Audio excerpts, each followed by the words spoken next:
So how did Amara begin? Here's the story. It's super fun to tell and kind of interesting to tell, because when you're telling your own story, you don't realize you have a story, but everybody has a story. So I was graduating from high school. Like most kids, you kind of don't know what you want to do, but you have an idea. And I told my dad that I wanted to go to hair school.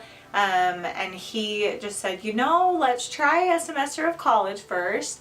I'll help you pay for that. And if you still want to go to hair school, then we will, help you pay for that. So that was a big blessing in disguise, because while I was at UVU going to a semester of college, one of my girlfriends started working at a brand new aesthetics school, which aesthetics is all about skincare, waxing, anti-aging, lash extensions didn't exist back then, but now it's lash extensions and airbrush tans and pedicures and makeup and all sorts of things that sounded amazing. And one of the reasons why I wanted to go to hair school is because I love the beauty industry.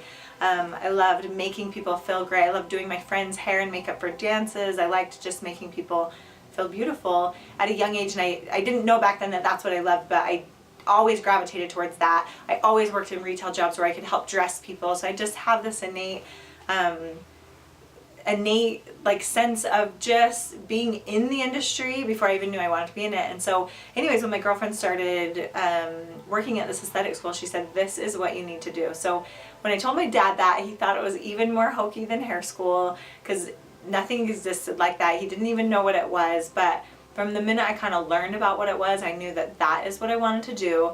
And some of it could have been selfish. I had acne, I had bad skin, like I was really hairy. I'm a dark-haired person. I had so much hair all over my body. Like all the things seemed like, I could really help myself too and help other people. So I went to school. There were 2 other girls in my class. We were the first class here in Utah County. There wasn't much out there.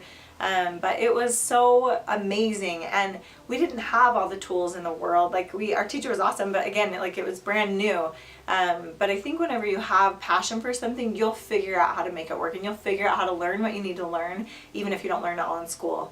And so that's kind of how I started out in the industry. And from there I graduated and I went looking for a job, and there was not very many jobs out there because aesthetics wasn't established in our area 17 years ago. But I found a cute little place that was a hair salon, and it had a little room. It was called Affinity. It was a beautiful foundation to my beginnings. The owners were amazing and let me kind of learn and make mistakes and whatnot. But just like many other salon owners, it's a really hard industry. If I were, giving advice to anybody in this industry that wants to open their own salon, it's tricky, and I'm super passionate about it and I love it so much, but there have been a lot of things along the way that make it hard. And so our owners, they were burned out and they were kind of over owning a salon, and so they were going to close the salon down. So that kind of forced me to look elsewhere. And again, like I said, there weren't that many options to go to, and so we decided to move it into our new little basement that me and my husband, we were newly married, and we'd bought a house that had an accessory apartment that you could rent.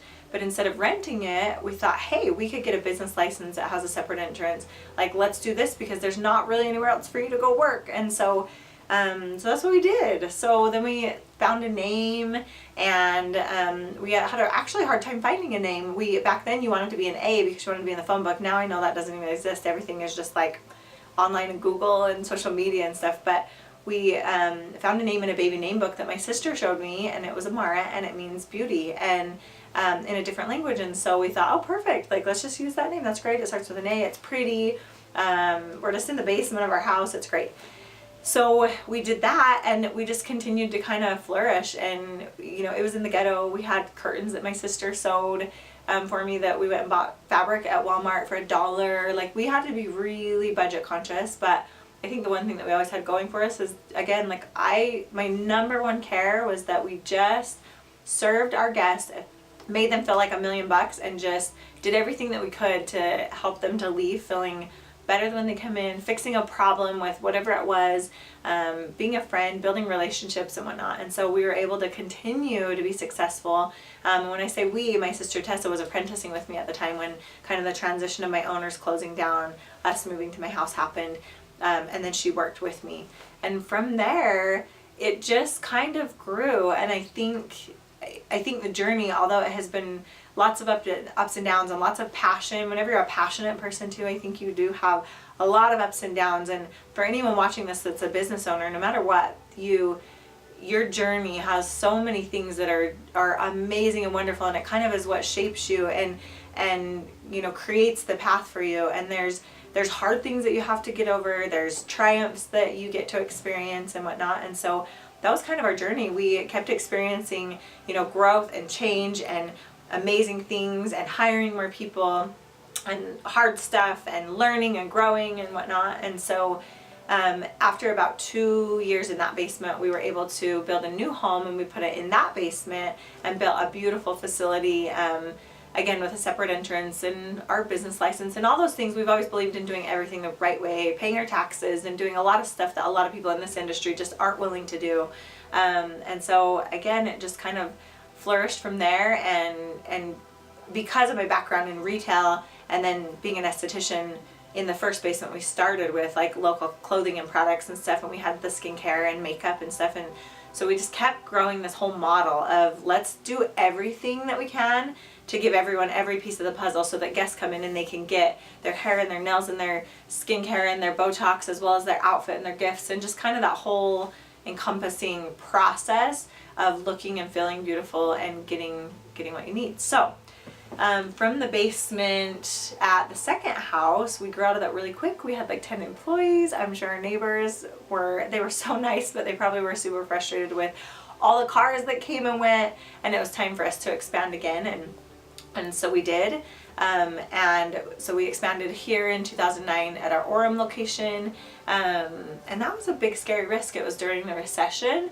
A lot of people thought we were nuts. They thought we were in an industry that was, you know, just disposable incomes, and at that time people were really struggling, but we didn't really skip a beat. And I think it's not about the actual services we do, it's about how we make people feel. And I think that we truly, during the recession, continued to help make people feel beautiful and amazing and had those relationships. And so we continued to grow, and then we expanded again in our Orem location, and then from there in let's see, we did that in 2012. Then last year in 2016, we grew again, and we built a whole nother location in Lehi. And that's been amazing too, to be able to grow and change and again learn and always like push ourselves to do something new and to better ourselves in the industry. So that's kind of where we stand right now. That's kind of the journey. And I know a lot of people wonder, like, what are some like tips and tricks or things that help to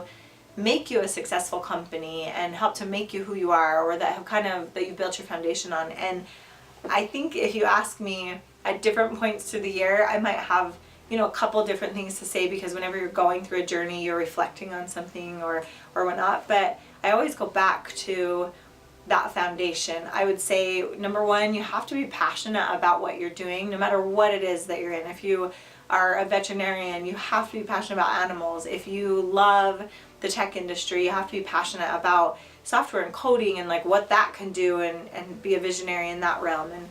And so I would say whatever it is that you're doing, you've got to be passionate to be able to make something work, because I think the passion is what helps to get you through the hard times, and you just don't quit. If you weren't passionate, you just give up. So I think that's number one.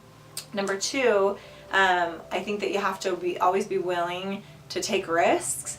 And I think that that's something that a lot of people also aren't willing to do. We like our comfort zones. We like to feel comfortable. We like to know what's happening. And I think as an entrepreneur, or anyone that's starting a business, like on a daily basis, you are forced to think differently, to stretch your horizons, to learn as much as you can, read books, talk to people, invest in knowledge, and just be willing to take risks every single day. So I would say that's the second thing. So you gotta have passion, you gotta be willing to take risks.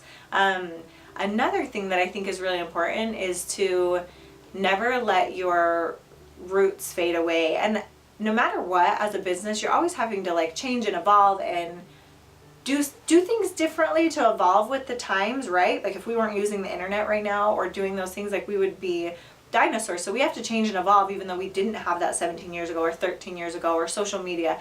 But I think you always have to remember your roots and where you came from, because I think that helps to keep you grounded. I think it helps to keep your company brand believable, because there's been times where I'm like, we gotta change this, or we gotta change this, or like you're trying to get through challenges, and when you always go back to your roots, why you do what you do, usually you can then navigate the change with the right mindset. And I'm totally guilty of like, well, what are we gonna do? What do we gotta do? You know, and I think any entrepreneur faces those things on a regular basis. So, and then a couple more tips and tricks is, like, in our industry, we're in the business of growing people. And sometimes that can be one of the most heartbreaking but rewarding things that you can ever do. And so I would say read a lot of books, learn as much as you can. Knowledge is powerful. And so my fourth little tip and trick is, don't ever be scared to learn more, because it'll only broaden what you're capable of and help you to reach heights that you've never been able to reach.